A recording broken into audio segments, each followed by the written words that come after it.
Dear friends and viewers, আজকে আমি আপনাদেরকে নিয়ে যাব সপ্ত আশ্চর্যের একটি দেখাতে। আমি এখানে রয়েছি ব্রাজিলের রিও ডি জেনারিও। সুতরাং আপনারা অনেকেই বুঝতে পারছেন আমি কোথায় যাব। ক্রাইস্ট দ্য রিডেমার, এটা 2023 সালের যে নতুন সপ্ত আশ্চর্য নির্ধারণ করা হয়েছে তার একটি। আমি টিকিট নিলাম প্রায় $8 টিকিটের দাম, ট্রেনে করে যাওয়া আসা এবং ক্রাইস্ট ডি রিডেমার দেখার জন্য। এখানে ছবি উঠাচ্ছে, আমি এখন ট্রেনে যাওয়ার জন্য অপেক্ষা করছি। ট্রেনে যেতে সময় লাগবে 20 মিনিট।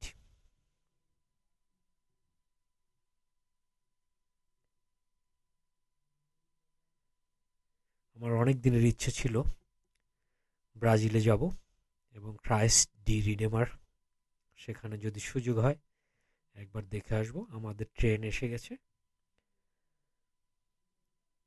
আমরা এখন ট্রেনে উঠছি। খুব সুন্দর ট্রেন এবং প্রচুর পর্যটক।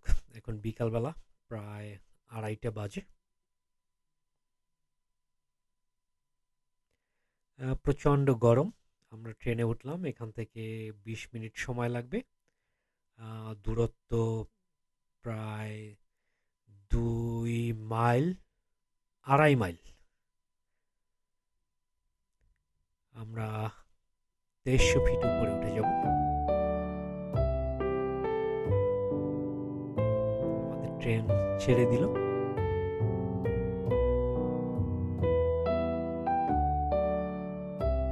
আমি একদম সামনের দিকে বসলাম, যার জন্য সামনে দেখা যাচ্ছে। পুরোটাই পাহাড়ের মধ্যে দিয়ে যাচ্ছে।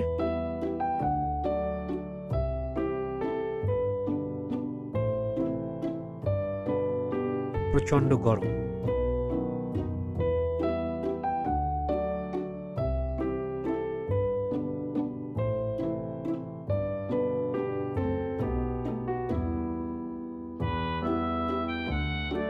দুই পাশে জঙ্গল।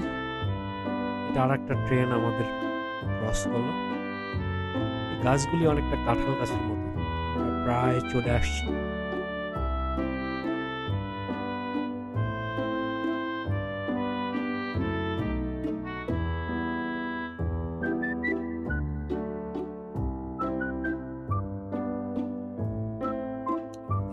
ট্রেন চলে এসেছে, আমরা এখন ট্রেন থেকে নামছি।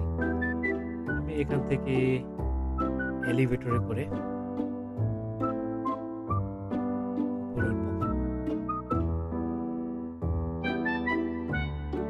এখন টাইলসগুলি অনেক পিছন সাইডে আছে, সামনের সাইডেও যাবে, উপরে।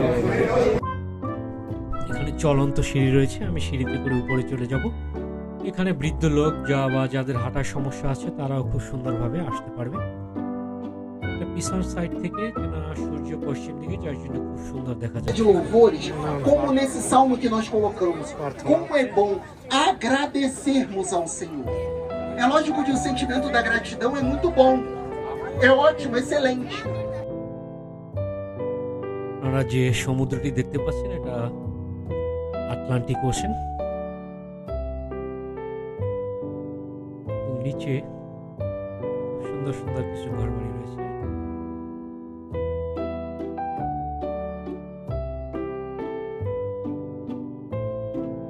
প্রচুর টুরিস্ট এখানে প্রতিদিন আসে।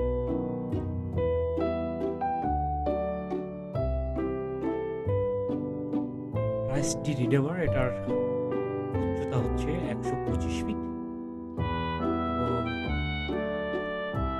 যেটা 2 হাত ওয়াইড, 92 ফিট এবং এটার ওজন 635 metric ton.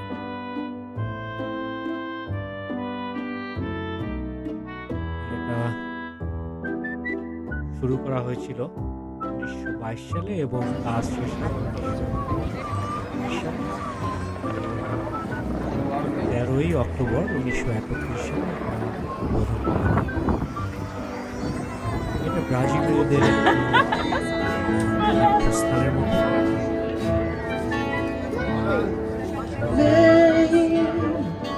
Senhor Jesus, receber sem a bênção do Senhor, não sei mais lembrar. এখানে ভিতরে স্ট্যাচুর নিচে একটি ছোট চার্চ রয়েছে। আমি ঢুকে পড়লাম ভিতরে সুযোগ পেয়ে। প্রায় সময় এটা বন্ধ থাকে, আজকে রোববার যার জন্য খুললাম। এবং এখান থেকে পুরা রিও ডি জেনিরো শহরটা দেখা যাচ্ছে। এখানে একটা স্টেডিয়াম, বেশ কিছু পাহাড় রয়েছে।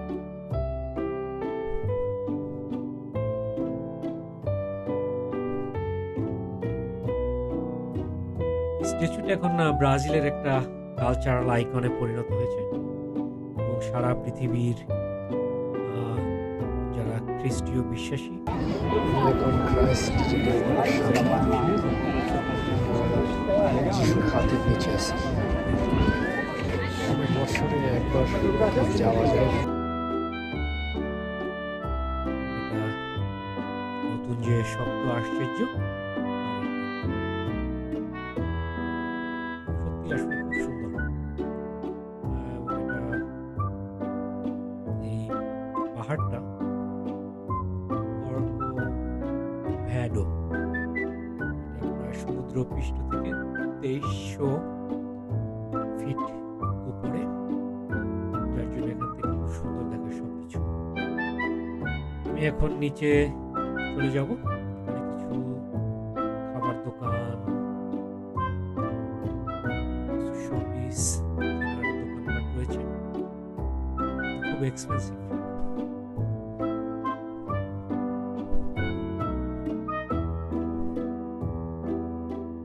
আমাদের ট্রেন এসে গেছে। এই ট্রেনে করে এখন আবার নিচে চলে যাব।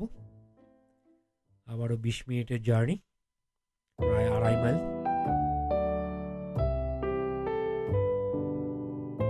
সব মিলিয়ে খুব সুন্দর। আপনারা যারা ব্রাজিল ভ্রমণে যাবেন অবশ্যই এই স্ট্যাচুটি দেখবেন। ট্রেন জার্নিটাও খুব চমৎকার, আরামদায়ক। যদিও গরম, এসি খুব একটা কাজ করে না। অল্প সময়ের জার্নি, যার জন্য খুব একটা সমস্যা হওয়ার কথা না। দুপাশে প্রচুর গাছপালা রয়েছে এবং এটা হেঁটেও যাওয়া যায়। হেঁটে 3 থেকে 3.5 ঘন্টা সময় লাগে। একটু শক্ত সামর্থ্য লোক হতে হবে হেঁটে উঠতে হলে। বন্ধুরা, এই ছিল ব্রাজিলের রিও ডি জেনিরো সপ্ত আশ্চর্যের একটি আপনাদেরকে দেখালাম। আশা করি এই ভিডিওটি আপনাদের ভালো লেগেছে। যারা আমার চ্যানেলটি এখনো সাবস্ক্রাইব করেন নাই, সাবস্ক্রাইব করবেন।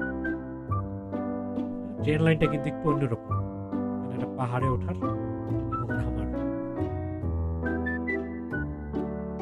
বন্ধুরা, আবারও আপনাদেরকে অনেক অনেক ধন্যবাদ। ভালো থাকবেন সবাই। নেক্সট ভিডিওতে দেখা হবে ব্রাজিলের কোনো শহরে নতুন কিছু নিয়ে। ধন্যবাদ সবাইকে।